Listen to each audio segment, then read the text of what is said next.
अस्सलाम वालेकुम। मैं लिमरा टाइम से चांद। एक शायर के शेर से शुरू करता हूँ बात।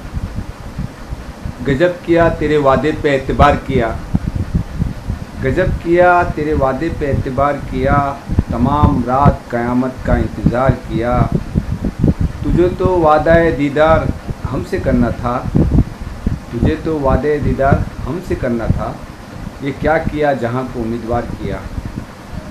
तेरी निगाह के तसव्वुर में ए कातिल, तेरी निगाह के तसव्वुर में ए कातिल, लगा लगा के गले से चुरी को हमने प्यार किया।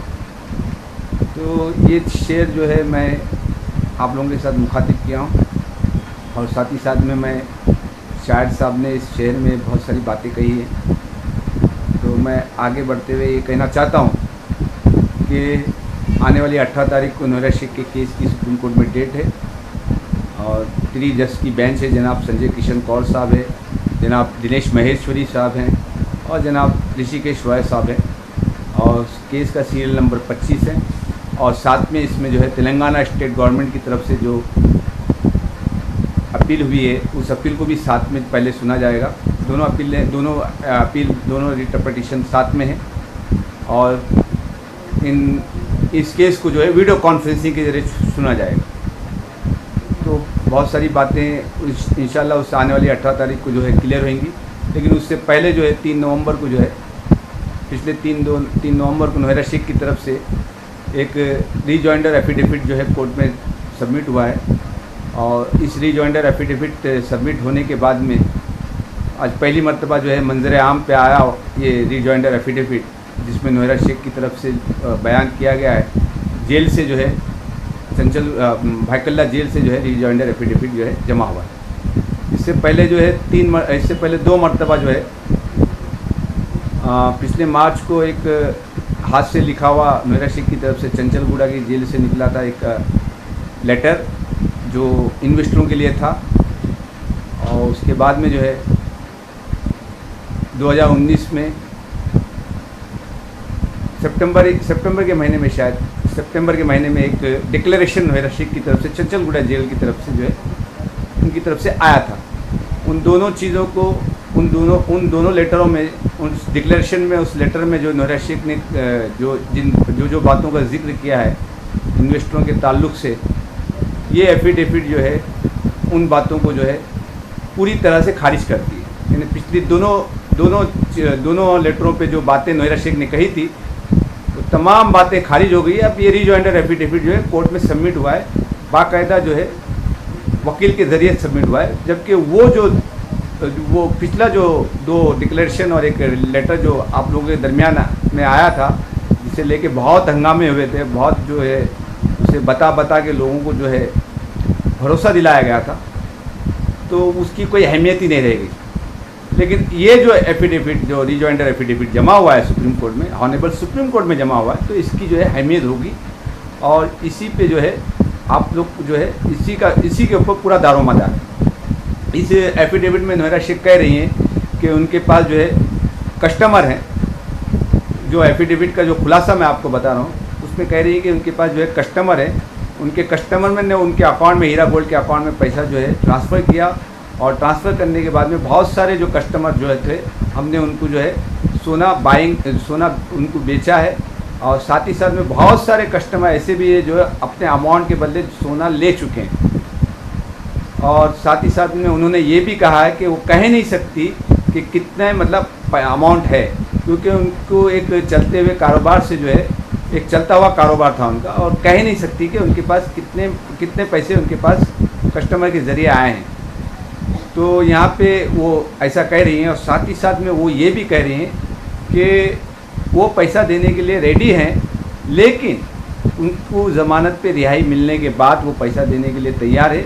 और साथ ही साथ में उन्हीं लोगों को पैसा देंगी जो प्रॉपर IBG नंबर लाएंगे। और साथ ही साथ में एक्स्ट्रा इन्फॉर्मेशन या आगे क्या है उसके साथ में क्या क्या बातें वो आके बताएंगे।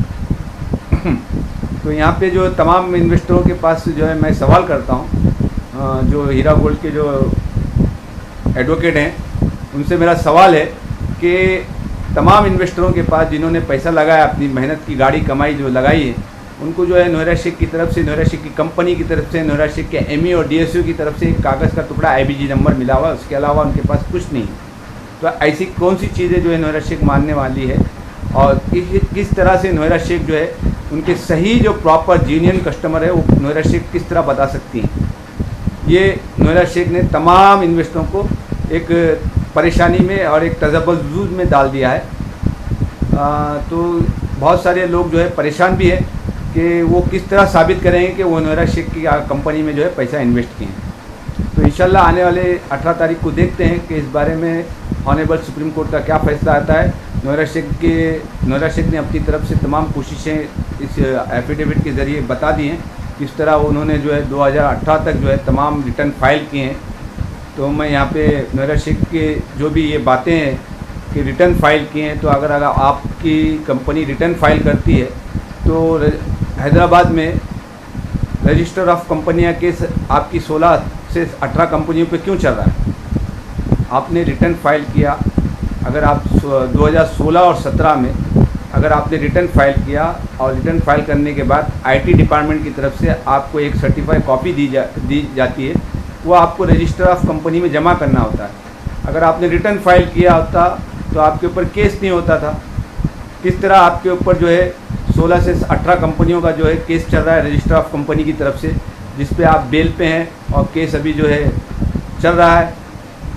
तो ऐसी बहुत सारी बातें हैं। तो इंशाल्लाह आने वाले वक्तों में हम इन सब बातों को जो है खुलासा करेंगे और इनको उजागर करेंगे और नोएडा शेख के एडवोकेट से हम लोग सवालात भी रखेंगे और इंशाल्लाह जिस तरह जो है नोएडा शेख की तरफ से क्या क्या आगे इक़दाम होते हैं उन इक़दाम पे अमल करते हुए हम आप लोगों के साथ जो है बहुत सारी बातें शेयर करेंगे और आप लोगों का हर कदम ब कदम आप लोगों को आगाह करते रहेंगे। और साथ ही साथ में आप लोगों को ये भी बता दूं कि ये रिजॉइंडर एफिडेविट पूरी तरह से जो है उन तमाम जो इंतज़ार करने वाले जो जिन्होंने कंप्लेंट नहीं किया है उनके लिए एक नाउमीदी वाला रिजॉइंडर एफिडेविट है, क्योंकि वो बहुत ही जो है नोएडा शेख की कंपनी पे बहुत ही अपने है ना भरोसा करके बैठे थे और बहुत ही उम्मीद के साथ आस लगाए थे कि नोएडा शेख जो है आएंगी और पैसा देंगी। जबकि नोएडा शेख का कॉल भी था, कहीं वीडियो में उन्होंने कॉल बोला है, तो जब वो बोला है तो उनका कॉल ही हो गया। तो उन्होंने कॉल करते हुए कहा कि मेरे कस्टमर रातों को किस तरह जागते होंगे, कैसी कैसी परेशानी गुजारते होंगे, मेरा एक ही इंटेंशन है उनको पैसा देने का। तो ये रिजॉइंडर एफिडेविट उन कॉल्स के ख़िलाफ़ क्यों है, उन कॉल के ख़िलाफ़ क्यों है जो नोएडा शेख ने बहुत सारे वीडियो में कहा है कि वो आएंगी और सभी को पैसा देंगी। तो ये रिजॉइंडर एफिडेविट जो है आने के बाद नोएडा शेख के बाद इन्वेस्टरों को साबित करना पड़ेगा कि वो उनके इन्वेस्टर हैं। तो देखेंगे इंशाअल्लाह ताला और हम जो है आप लोगों के साथ कदम बा कदम इस चीज़ पे आगाह करते रहेंगे और अल्हम्दुलिल्लाह आप लोगों का अगर साथ रहा तो अल्हम्दुलिल्लाह हम इस चीज़ को जो है बड़े पैमाने पर इसको उठाएंगे और देखते हैं इंशाअल्लाह आगे। लेकिन हमारी जो नज़र है आने वाली 18 तारीख के सुप्रीम कोर्ट के जज के फैसले के तहत क्या फ़ैसला देते हैं वो उस दिन और क्या वो उनके अहकामात जारी होते हैं, क्या वो हिदायत देते हैं।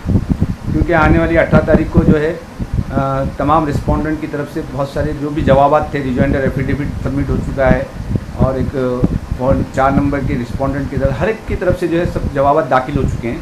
तो देखते हैं आने वाली 18 तारीख को क्या होता है। तो जाते जाते मैं अब आप लोगों से मैं एक बात कहता हूँ, तमाम इन्वेस्टरों से जो मुझे देख रहे हैं, और इसमें इस शेर में मैं ना इस शायर के शेर में जो है तमाम बातें हैं।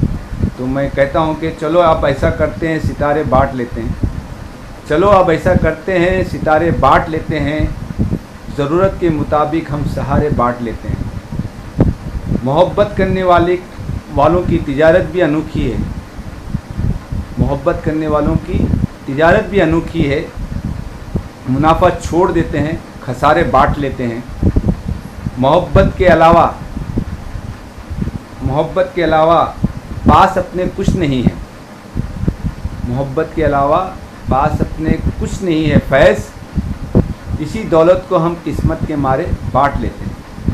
तो इस शेर के साथ जो है मैं अपनी ये बात ख़त्म करता हूँ। इंशाल्लाह आने वाली 18 तारीख को जो है तो हम आपके साथ मुखातिब होंगे और साथ ही साथ में आने वाली 18 तारीख को जो है कोर्ट में क्या गहमा गहमी होती है और कोर्ट जो है इनके रीजॉइंडर एफिडेविट को कितनी संजीदगी से लेता है कोर्ट के जज, और कोर्ट के जज जो है इस रीजॉइंडर एफिडेविट पे कौन सी बातों पे वो मुतमईन होते हैं वो हम देखेंगे इंशाअल्लाह ताला।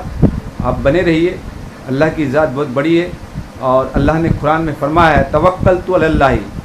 आपको मैं याद दिला दूँ, तवक्कलतु अलल्लाह, मैं भरोसा रखता हूँ, मैं भरोसा रखती हूँ अल्लाह पे। यानी अल्लाह पे जो भरोसा रखता है अल्हम्दुलिल्लाह वो हमेशा कामयाब रहेगा। जो यहाँ पे इस पे उस पे भरोसा रखता है वो कभी कामयाब नहीं होगा।